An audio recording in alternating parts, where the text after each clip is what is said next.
Students, आज हम D block elements continue करेंगे। देखिए डी ब्लॉक एलिमेंट्स,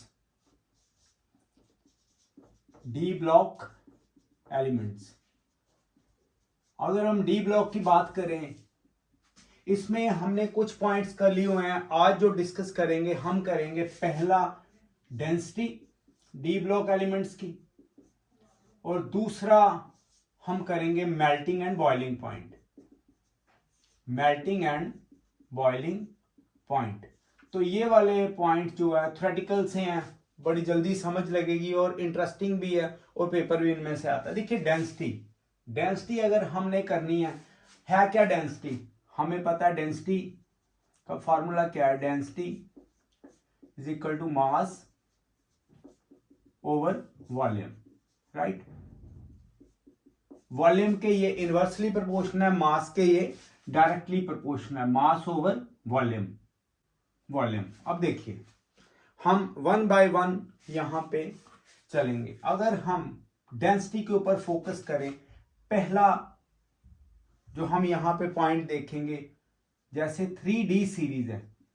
अगर 3D सीरीज की बात करें, कौन के है? Scandium, titanium, vanadium, chromium, manganese, iron, cobalt, nickel, copper और जिंक। हम अगर 3D सीरीज के ऊपर फोकस करें तो इनमें कौन कौन से पॉइंट्स आप देखेंगे। पहला पॉइंट क्या है? जो डी ब्लॉक एलिमेंट्स इनकी डेंसिटी है वो एस ब्लॉक और पी ब्लॉक एलिमेंट्स से ज्यादा है। क्यों? पहला पॉइंट तो ये, क्योंकि मैंने आपको पहले भी बताया हुआ है, इनमें जेड इफेक्टिव बड़ा ज्यादा है और इनका साइज क्या बड़ा स्मॉल। साइज स्मॉल का क्या मतलब है कि इनमें जो आपस में अट्रैक्शन है वो बड़ी ज्यादा होगी, और जो एटम्स है बड़े क्लोजली पैक्ड है, क्लोज्ड पैक। इनमें पैकिंग कौन सी है? Cubic close packing. अब जितनी पैकिंग क्लोज होगी उतना ही वॉल्यूम क्या होगा? कम। अब जितना वॉल्यूम कम होगा, टाइटनेस है ना ज्यादा, वॉल्यूम जितना कम है उतनी डेंसिटी ज्यादा होगी, इसलिए इनकी जो डेंसिटी है डी ब्लॉक की वो बड़ी ज्यादा है। उसका रीजन डी ब्लॉक एलिमेंट्स में जेड इफेक्टिव ज्यादा है, स्मॉल साइज है, सीसीपी क्लोज पैकिंग होने के कारण वॉल्यूम कम है, डेंसिटी ज्यादा है। हेलो स्टूडेंट्स, आज डी ब्लॉक एलिमेंट्स का हम लेक्चर यहां पे कंटिन्यू करेंगे। डी ब्लॉक एलिमेंट्स, तो डी ब्लॉक में हम कुछ पॉइंट्स हैं वो डिस्कस करेंगे। पहला जो बड़ा ही इंपॉर्टेंट है वो है मेल्टिंग पॉइंट, और दूसरा हम डिस्कस करेंगे boiling point. Melting point, boiling point, और एक जो बहुत ही इंपॉर्टेंट टॉपिक है वो करेंगे लेंथेनॉइड कॉन्ट्रैक्शन।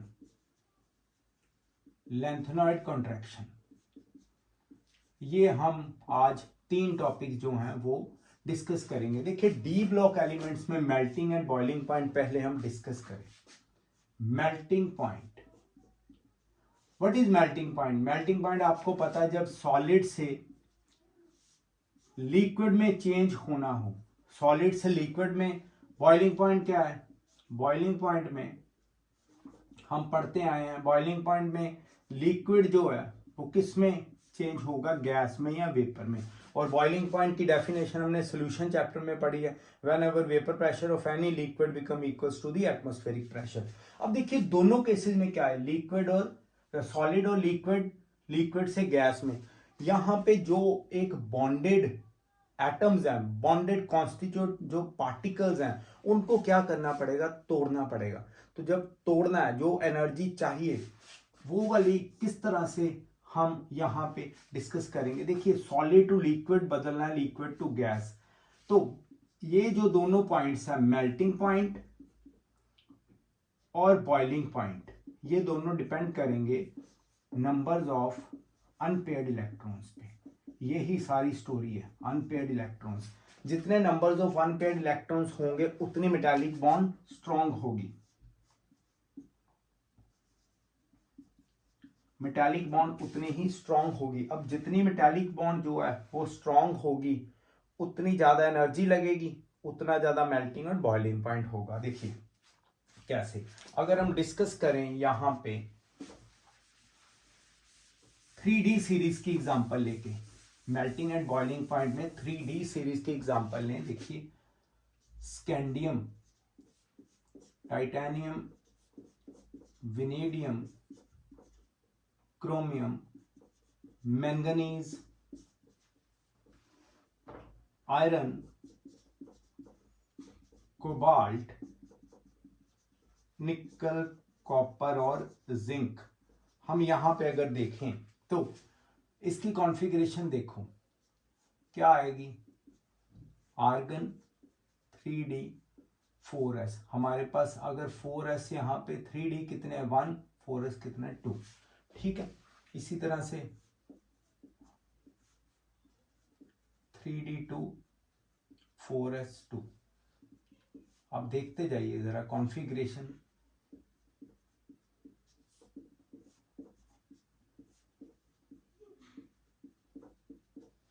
ये हमारे पास कॉन्फ़िगरेशन है।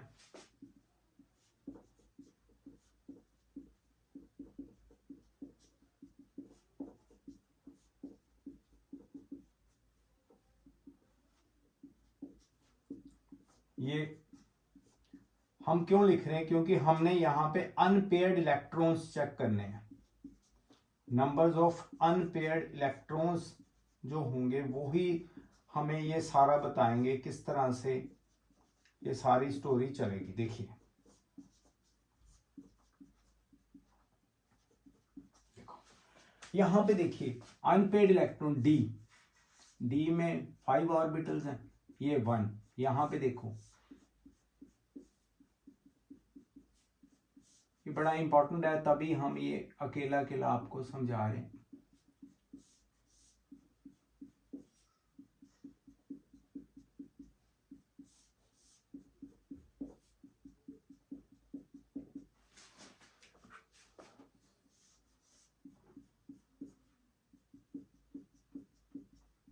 अब देखो इधर देखते हैं, जैसे जैसे हम स्कैंडियम टू मैंगनीज जाएंगे, मैंगनीज टू बाद यहाँ पे जिंक में जाएंगे, तो बॉइलिंग पॉइंट पहले, boiling point and melting point ये दोनों क्या करेंगे, पहले इंक्रीज करते जाएंगे।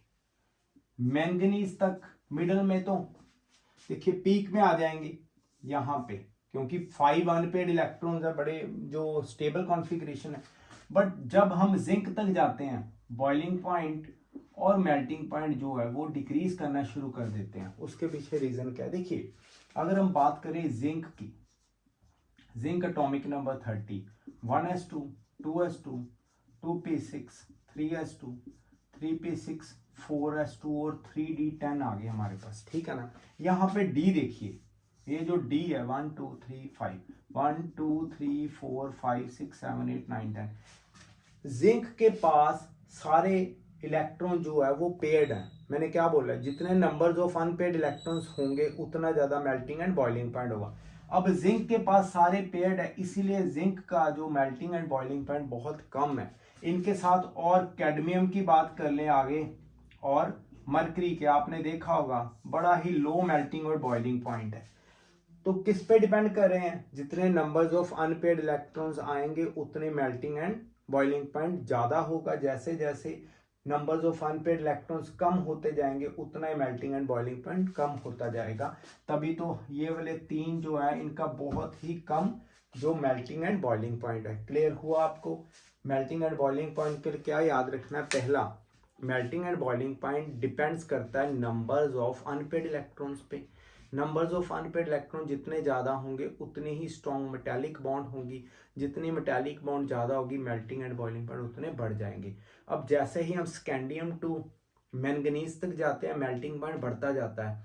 आफ्टर मैंगनीज क्या करता जाएगा, ये डिक्रीज करता जाएगा, क्योंकि नंबर्स ऑफ अनपेयर्ड इलेक्ट्रॉन्स कम होते जाते हैं। आप चाहे देख लीजिए अनपेयर्ड इलेक्ट्रॉन्स कम होने शुरू हो गए, यहाँ पे 5 है, यहाँ पे कितने आ गए 4। अगर आप और करेंगे, ये देखो यहाँ पे आप कोबाल्ट की बात करो 1 2 3 4 5 6 7, ये 3 हो गए। क्यों, क्योंकि नंबर्स ऑफ अनपेयर्ड इलेक्ट्रॉन कम हो गए, मेटालिक करैक्टर्स जो है या मेटालिक बॉन्ड है वो भी थोड़ी वीक हो जाएगी। तो इस तरह से हमने मेल्टिंग एंड बॉइलिंग पॉइंट को यहाँ पे देखना है, कोई ज़्यादा टफ नहीं है, नंबर्स ऑफ अनपेयर्ड इलेक्ट्रॉन्स के ऊपर यहाँ पे चलेगा। ओके, हमने यहाँ पे और भी बड़ा कुछ देखा हुआ है कि जैसे जो मैक्सिमम कहाँ होता है, मेल्टिंग पॉइंट किसका ज़्यादा, टंगस्टन का क्यों सबसे ज़्यादा है, वो डिस्कस बाद में करेंगे। आज हम यहाँ पे 3D सीरीज की एग्जांपल के साथ चल रहे हैं। और आगे आ गया लेंथेनॉइड कॉन्ट्रैक्शन, ये बहुत इंपॉर्टेंट है। लेंथेनॉइड कॉन्ट्रैक्शन देखिए, जब हम लेंथेनम टू आगे हमारे पास हॉफनियम है 57 to 72, मैंने आपको इलेक्ट्रॉनिक कॉन्फ़िगरेशन करवाई हुई है, ठीक है। आपने देखा होगा यहाँ पे जब हम इधर चले जाते हैं तो 4F जो है वो पार्टिसिपेट करना शुरू कर देता है। अगर हम SP-DF की शेप्स को देखें, S जो है वो स्फेरिकल शेप का है, P डम्बल है और D डबल डम्बल। जो F है ये हाईली डिफ्यूज्ड है। जो हाईली डिफ्यूज्ड है इसकी शील्डिंग पुअर शील्डिंग है, बहुत पुअर है इसकी शील्डिंग। किसको ये पुअर शील्ड करता है? ये न्यूक्लियस की जो अट्रैक्शन है उसको पुअरली शील्ड करता है, जिससे क्या होगा, जैसे जैसे हम इस सीरीज में आगे मूव करेंगे उससे क्या होगा, एटॉमिक साइज बढ़ने की बजाय बहुत कम होना शुरू हो जाता है, क्योंकि poor shielding of the 4F, यहाँ पे 4F की फीलिंग शुरू हो जाती है। ये तो आपको पता है डी ब्लॉक में ही आता है, बट आप कॉन्फ़िगरेशन का मैं लिंक डाल दूंगा डिस्क्रिप्शन में, आप देखेंगे कि 4F जब आएगा इसकी जो साइज है वो कम होना शुरू हो जाएगा। What is lanthanoid contraction? It is the decrease in the atomic size of lanthanoid या लेंथेनॉइड एलिमेंट्स जो हमारे पास हैं further, due to the poor shielding of the 4F orbital, क्योंकि इनका जो स्ट्रक्चर है वो कौन सा, हाईली डिफ्यूज्ड है, जो कि बहुत वीक शील्डिंग करता है। तो इस तरह से ये लेंथेनॉइड कॉन्ट्रैक्शन हम यहाँ पे हमने देखी है। क्लियर हो गया आपको? तो यहाँ तक की आज वीडियो बनाएंगे। Thank you.